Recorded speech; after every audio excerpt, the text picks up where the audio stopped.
Did you know that when you're exposed to a noise annoyance, your hearing threshold can change? And not only that, it can even become so much that annoying sound, you can still hear it even though it's not there.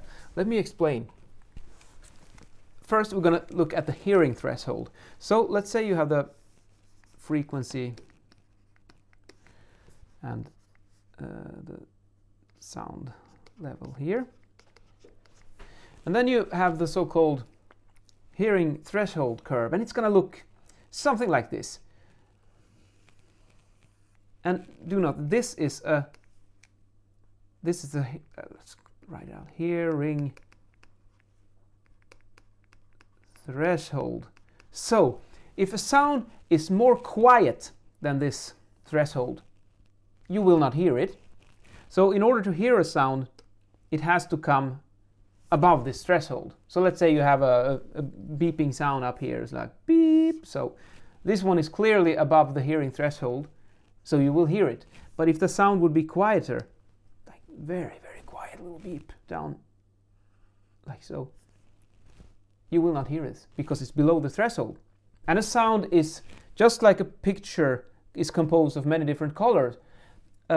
Sound is composed of many different frequencies. So some of them are above the threshold and some are below. Now, let's say that in your home you have some kind of quiet sound that annoys you, that might be just above the hearing threshold. Maybe it's something that is here. It's just above the threshold and it's like tingling your ears and annoys you. It's really annoying. And maybe you have a friend who comes by and visits, who only visits your place once a month, and can you hear that annoying sound? And they will say perhaps, no, not really. But you, who have lived in this sound for a very long time, so what can happen is that you kind of like you get a little shift in the threshold, so you get very good at detecting this sound than someone who is not exposed to it all around. It's a psychoacoustics, it's a psychological stuff is going on here as well. So it's not just about hearing the sound or not.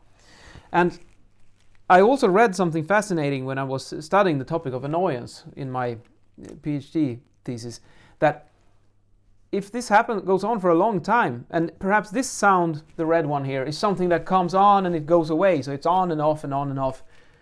You can even have this like kind of phantom sound, so that your brain and your mind will trick you into hearing this sound even though it's not there. So that's something really annoying. Let's say that you get someone there who fixes this issue, so the sound goes away. Maybe they find the reason to why that sound was there in the first place, and they fix it so it's not there anymore. And yet maybe you still hear it because there's something that has changed in your perception of sound in the psychological domain. So, well, that just puts the finger on a very important thing here. When we're talking about annoyance, sound annoyance, it is very important to make sure that they do not occur at all in the first place, because once you have the annoyance, it's very difficult to get it away. It's better to just get it right from the beginning. And that's why you should always consult an acoustician before you design a building, because it's so much easier to fix the problems before you've built the structure. If we have to come in and do some remedy and fixing afterwards, it's going to be much more expensive and the result is not going to be as good. So that's worth thinking about. What's also worth thinking about is climate.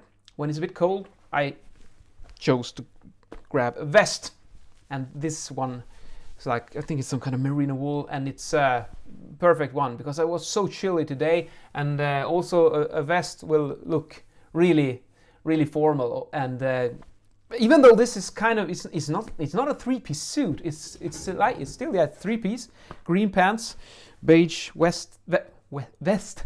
It's not the direction of west. It's a vest that you carry on the body, white, orange, little brown and white and blue here and as well. So really, really nice look. And the cool thing that's really cool with a vest is that if you get rid of your jacket for a while, you still look dapper. It's great. So, see you later.